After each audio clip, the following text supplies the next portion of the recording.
Selain memang ada jaminan dari Allah Subhanahu wa Ta'ala melalui lisan Nabi Muhammad SAW, kalau umat Islam ini adalah umat yang terbanyak nanti pengikutnya, artinya setiap hari akan bertambah populasi, akan bertambah jumlah mereka. Mau tidak mau, adapun orang yang memerangi Islam, ada orang yang membencinya, tetap Islam ini akan menyebar. Juga dari sisi lain, kita sebagai umat Islam disuruh memperbanyak populasi dalam arti kata keturunan Muslim. Dan ini juga sebuah ibadah, terutama bagi bapak ibu yang berpikir untuk membatasi keturunan dengan program keluarga berencana.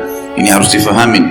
Ulama membolehkan dari satu sisi, kalau dia menjaga jarak, atau kalau memang dasarnya ada bahaya kalau si perempuan ini hamil lagi, berbahaya bagi kejiwaan misalnya, ada penyakit yang akan menimpa si bayi atau janin. Kalau selain daripada ini hukumnya haram. Tidak boleh seseorang mengatakan saya cukup dengan 2 anak seperti program ini, karena ini dasarnya program dari orang-orang Yahudi. Maka tidak boleh seorang muslim membatasi keturunan, dan awal dibuatnya program keluarga berencana ini oleh orang-orang Yahudi adalah untuk meredam perkembangan manusia, populasi manusia di Palestina. Dan subhanallah, tidak satupun masyarakat Palestina menggunakan program ini. Dan sampai sekarang perbandingan kelahiran adalah 1:3 atau 1:4. Israel pun tidak menggunakan program ini. Bahkan kalau ada di antara warga mereka, orang-orang Yahudi yang mau punya anak banyak, dikasih hadiah, penghargaan. Sementara di negara-negara Islam yang mereka bahasakan negara baru berkembang, sengaja keturunannya diredam. Yang diekspos adalah banyak pengangguran, susah pekerjaan. Kita lihat iklan-iklan keluarga berencana selalu begitu. Bagaimana bisa anak belum lahir sudah dihubungkan dengan pengangguran, sudah dihubungkan dengan kepadatan penduduk? Yang dicontohkan adalah di dalam kota. Bapak ibu sudah tahu atau belum? Saya akan menginformasikan sekarang. Muka bumi ini teman-teman sekalian, kalau mau dipakai semuanya, tentu daratan yang kita pakai ini 1/5 dari lautan. Laut di bumi ini adalah 1/4-nya apa? Ya, 3/4-nya adalah lautan, 1/4-nya adalah laut daratan. Kalau daratannya saja bumi ini dipakai dengan populasi manusia 1000 kali lipat dari jumlah yang sekarang. Sekarang manusia 7,5 miliar. 1000 kali lipat dari itu masih cukup daratan muka bumi ini. Cukup semuanya, cukup udaranya, cukup airnya, cukup segala-galanya. Tidak ada yang kurang. Mekah ke Madinah, kalau bapak ibu biasa umrah, lihat berapa luas tuh padang pasir. 400 kilo lebih. Itu bisa nampung berapa? Itu seperti lebih dari 1 kota, 2 kota malah, 400 kilometer. Itu baru jalannya, belum luas ke timur dan baratnya. Kita kalau lagi jalan dari Jakarta ke Surabaya misalnya, saya pernah menggunakan kendaraan darat, berapa banyak sawah, lahan yang luas. Berarti bohong dong itu semuanya. Yang mereka tunjukkan adalah kota-kota seperti Jakarta yang sudah terlalu padat. Memang manusia akan hidup di sini semua? Kan tidak. Ini kebohongan. Berbeda sekali dengan kaidah Islam. Islam menyuruh memperbanyak keturunan dan digantungkan padanya sebuah ibadah. Ini harus difahami gitu. Jadi itu semua hal-hal yang tidak mungkin. Cina sekarang populasi manusia terbesar, berapa miliar jumlah mereka. Kalau Indonesia sekarang mencapai 300 juta jiwa, maka Cina itu hampir mendekati 2 miliar. Umat Islam di Cina itu 150 juta, hampir mendekati jumlah kita di Indonesia sebetulnya. Jumlah mereka, tapi karena populasi manusianya banyak, maka kelihatannya kecil. Tapi umat Islam di sana itu 150 juta. Dari hampir 2 miliar manusia, itu luar biasa. Pertanyaannya, apakah Cina susah? Ya, orang makan, orang hidup biasa. Berapa banyak orang yang rumahnya cuma kayu, bercocok tanam di depan rumahnya cabai, tomat, kebutuhan sehari-hari sayuran, kemudian dia makan. Tinggal ternak ayam, 1 ekor 2 ekor ayam lalu jadi banyak, bisa hidup. Berapa banyak orang Badui hanya hidup dari minum susu kambing, minum susu unta. Jadi ini harus difahamin. Ibu-ibu juga makin sering melahirkan, makin sehat.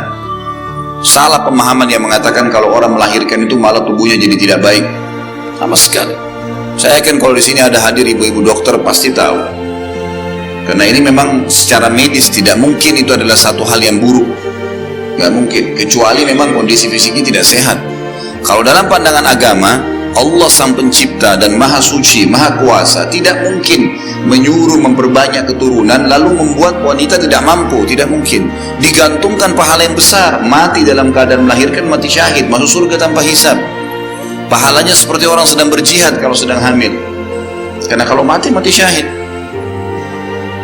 Juga kata para ulama, Allah Azza wa Jalla memberikan, ini pendapat para ulama.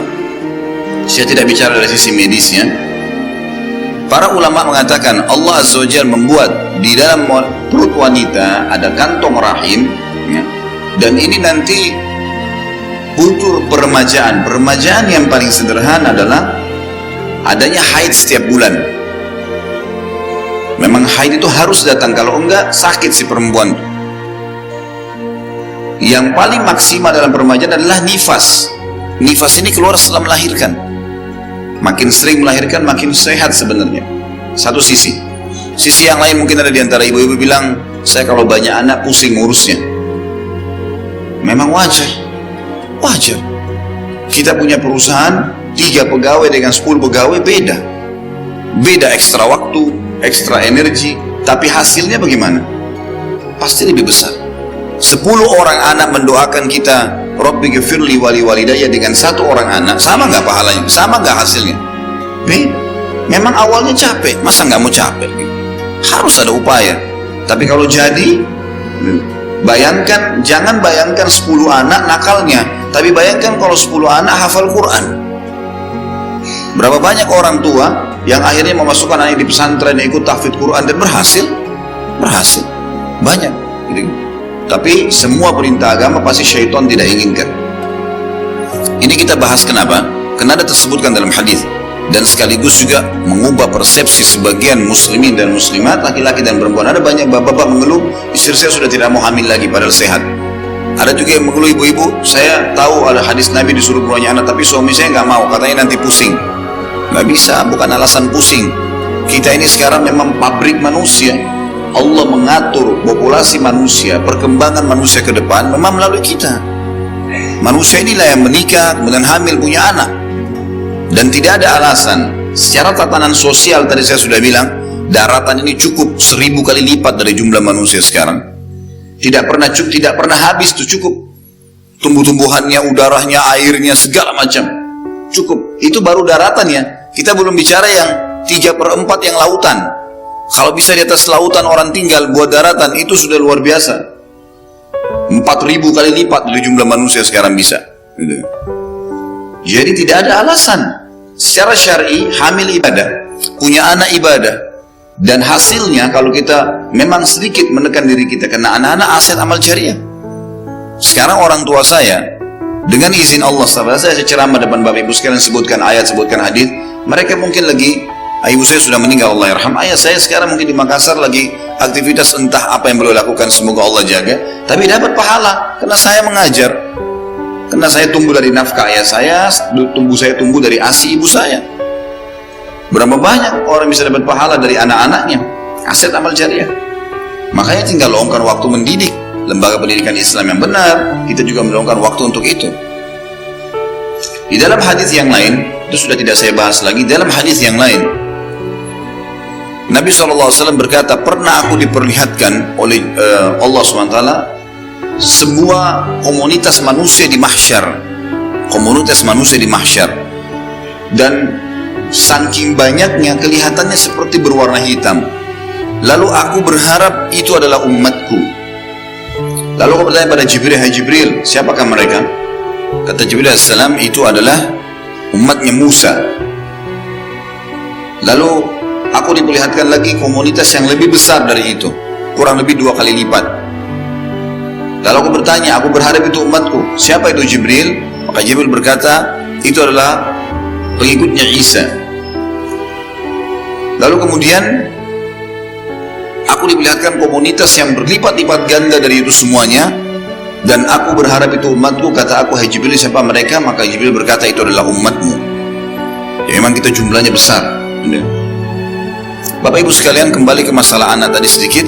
Kalau seandainya bapak ibu memiliki anak yang banyak, Allah mudahkan untuk itu, jangan ditolak karunia dari Allah, karena mereka adalah hadiah. Dalam sebuah hadis dikatakan, anak kalian hadiah dari Allah. Kalau tidak salah riwayat Ibnu Majah hadis ini, masih selisih ulama tentang kesahihannya, tapi maknanya adalah Allah, jagalah, adillah di antara anak-anak kalian karena mereka hadiah dari Allah untuk kalian, penghibur. Itu kurang lebih gambarannya. Dan kalau seandainya kita menjadi penyebab populasi manusia yang besar, berarti kita punya andil yang besar. Dan garis bawahi satu hal, kita tugasnya hanya ikhtiar.